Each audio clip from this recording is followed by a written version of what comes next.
তো অনেকেই বলেছিলেন যে ওই যে টেস্টোস্টেরন বুস্টার হিসেবে যে জিনিসটার কথা সেটা যেন আমি কিভাবে খাই একটু বানিয়ে দেখাতে। আমি যেটা করি যে এখানে 4টা ডিম, দেশি মুরগির যে ডিমটা, তো দেশি মুরগির ডিমের কুসুমটা আলাদা করে নিয়েছি।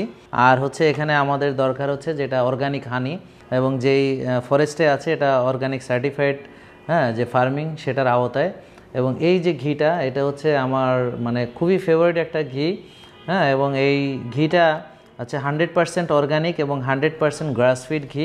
এখানে যেগুলো আছে প্রতিটা জিনিস আপনাকে নিশ্চিত হতে হবে যে এগুলো কোনো রকম যেন কোনো ক্ষতিকারক কিছু আপনার বডিতে না ঢোকে, কোনো হেভি মেটাল, কোনো পেস্টিসাইড, কোনো রকম হার্বিসাইড বা কোনো ধরনের কেমিক্যাল বা কোনো মানে প্রিজারভেটিভ, মানে এই জিনিসগুলো ব্যাপারে আগে সতর্ক হতে হবে। এই জিনিসটা খাওয়ার পরে আমার ডায়াবেটিস 2 পয়েন্ট কমে গেছে এবং বেশ অনেকগুলো রোগী আমাকে বলেছে। তো যাদের ডায়াবেটিস আছে তাদের জন্য বলবো আপনারা এটা খেয়ে দেখুন, খাওয়ার আগে ডায়াবেটিস মাপুন, খাওয়ার 2 ঘন্টা পরে ডায়াবেটিস মাপুন। যদি দেখেন যে খাওয়ার পরে ডায়াবেটিস কমে গেছে তাহলে আপনার ঠিক আছে, আর যদি দেখেন যে খাওয়ার পরে ডায়াবেটিস বেড়ে গেছে তাহলে আপনি আপাতত এটা খাওয়ার দরকার নেই। আমরা সাধারণত এটা সপ্তাহে 3 দিন খেয়ে থাকি।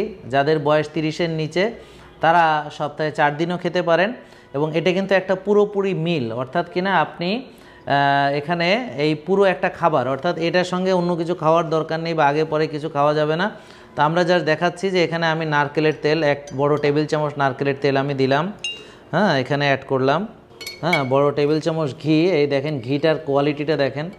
এই ঘিটা আমি জানি আপনাদের অনেকেরই খেতে ইচ্ছা করছে এবং আপনারা যারা এই জিনিসগুলো প্রোডাক্টগুলো চান, হ্যাঁ, এই ঘিয়ের চামচটা এখানে রেখে দিই এবং মধু নিচ্ছি, 1 চামচ মধু নিচ্ছি, হ্যাঁ, এটা রিয়েল অর্গানিক হানি দেখেন। এবং আমি একটু সঙ্গে পিঙ্ক সল্ট নিয়ে থাকি, একটু পিঙ্ক সল্ট আমি অ্যাড করি এটাতে, আমার টেস্টের জন্য আমি এটা অ্যাড করে থাকি, হ্যাঁ। এটা হচ্ছে Himalayan pink salt, rock salt.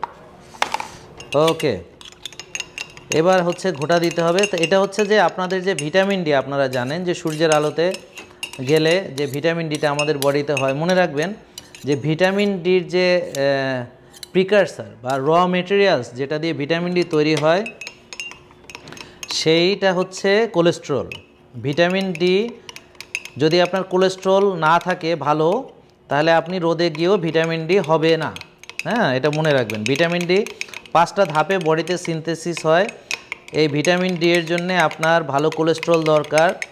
তো এইখানে কিন্তু আমাদের যে ইনগ্রেডিয়েন্টসগুলো আছে এর ভিতর কিন্তু ভিটামিন ডি অটোমেটিক আছে, ডিমের কুসুমে আছে, হ্যাঁ, এই যে ঘিতে আছে, খেয়াল করেন। এবং টেস্টোস্টেরন, অর্থাৎ যেই এটা কী জন্য আমরা খাচ্ছি, যে টেস্টোস্টেরন বুস্টার বা পুরুষের যে সেক্স হরমোন টেস্টোস্টেরন, বা শুধু পুরুষের না, নারীদের যে এস্ট্রোজেন প্রজেস্টেরন অর্থাৎ স্টেরয়েড গ্রুপের যে হরমোনগুলো আছে সেটার প্রিকারসার হচ্ছে কোলেস্টেরল। এখানে গুড কোলেস্টেরলগুলো আছে, এই যে এখানে দেখেন 91% এটা স্যাচুরেটেড ফ্যাট, কোকোনাট অয়েল, এই যে ঘি, তাহলে এটা নারকেল থেকে এসেছে। পৃথিবীতে সবচেয়ে পিওর হচ্ছে কোকোনাট, হ্যাঁ, যদি সেটা অর্গানিক হয়, এটা হচ্ছে অর্গানিক। পিওর হচ্ছে ঘি, যেটা হচ্ছে যদি সেটা অর্গানিক হয়, এটা অর্গানিক। এবং পিওর হচ্ছে হানি, সব রোগের ওষুধ, এটা হচ্ছে যদি অর্গানিক হয়, এটা হচ্ছে অর্গানিক। তাহলে এই জিনিসগুলো 100% ন্যাচারাল, পৃথিবীতে মিলিয়ন মিলিয়ন বছর ধরে মানুষ খেয়েছে। আমি কেমন কথা বলবো নাকি খাবো, মানে ডায়াবেটিস রোগীরা মিষ্টি খেতে পছন্দ করে। এটা আমি জানি না যে যারা খেয়েছেন বলেছেন খাওয়ার পরে ডায়াবেটিস 2 কমে গেছে, যেহেতু এখানে নারকেলের তেল আছে, যেহেতু এখানে ঘি আছে, ডিমের কুসুম আছে, অল ফ্যাট, তার সঙ্গে হানি যোগ হলো।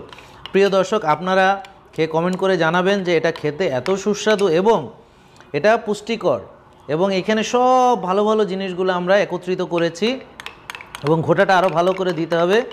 এবং এই যে ঘিটা আমি এমনিতেই খেতে পারি, এই দেখেন ঘিটা, বিসমিল্লাহ, হ্যাঁ, এই ঘিটা আমি এমনিতেই খেতে পারি। এই যে নারকেলের তেলটা দেখেন আমি নিজে এমনিতে খাই, এই মধুটা এমনিতে খাওয়া যায়। প্রতিটা জিনিসই আপনি এমনিতেই খেতে পারবেন। এটা হচ্ছে র মেটেরিয়ালস, অর্থাৎ ভালো কোলেস্ট্রলটা এটা আমাকে এনশিওর করবে। তো এই কোলেস্ট্রল থেকে ভিটামিন ডি যে প্রিকারসার হচ্ছে কোলেস্ট্রল, এবং টেস্টোস্টেরনের যে প্রিকারসার সেটাও কোলেস্ট্রল। প্রিকারসার মানে র মেটেরিয়ালস, মানে যেটা দিয়ে ভিটামিন ডি তৈরি হয়, যেটা দিয়ে এই হরমোন তৈরি হয়, বিশেষ করে স্টেরয়েড গ্রুপের হরমোন টেস্টোস্টেরন, ইস্ট্রোজেন, প্রজেস্টেরন, এই জাতীয় যত হরমোনগুলো আছে। এবং এই টেস্টোস্টেরন তৈরি হতে ভিটামিন ডি আবার দরকার হয়। তার মানে আপনার মানে ভালো পারফরমেন্সের জন্য যেমন এনার্জি প্রোডাকশন অর্থাৎ high intensity interval training, muscle training এগুলো যেমন গুরুত্বপূর্ণ, ফাস্টিং গ্রোথ হরমোনকে বাড়ানো সেটা গুরুত্বপূর্ণ, স্বাস্থ্যকর খাবার গুরুত্বপূর্ণ, ভালো ঘুম গুরুত্বপূর্ণ। অর্থাৎ এই বিষয়ে আমাদের যত পরামর্শ আছে সেগুলো যারা মানবে তারা যদি একটা মিল এই জিনিসটাকে একটা মিল হিসেবে খায় তাহলে এটা তাদেরকে এক্সট্রা বেনিফিট দেবে। তো যাদের বয়স 30 বা 35-এর উপরে তারা সপ্তাহে 3 দিন একটা মিল হিসেবে খেতে পারেন। যেমন এখন এটা খেলাম, এটা আমার একটা মিল। তো আজকে আমার আর দুপুরে কিছুই খাওয়ার কোনো প্রয়োজন নাই। এরপরে আমি জিমে গিয়ে ব্যায়াম ট্যায়াম করে সন্ধ্যার পরে বা সন্ধ্যার দিকে আমি মাগরিবের পর আমি যে মাছ মাংস ডিম সবজি দিয়ে যেটা খাই সেটা খাবো। এবং এটা একটা কম্বিনেশন, এটা একটা টেস্টোস্টেরন বুস্টার। তাহলে পুরুষত্ব বাড়বে, মজাও পাবেন, হ্যাঁ, সব দিকে ভালো থাকবেন প্রিয় দর্শক। তো এই জিনিসগুলো সবই আমাদের এই আলটিমেট অর্গানিক লাইফে পাবেন। তা আপনারা যদি অর্ডার করেন এটা পেয়ে যাবেন। সবাইকে অনেক ধন্যবাদ, ভালো থাকবেন, আসসালামু আলাইকুম।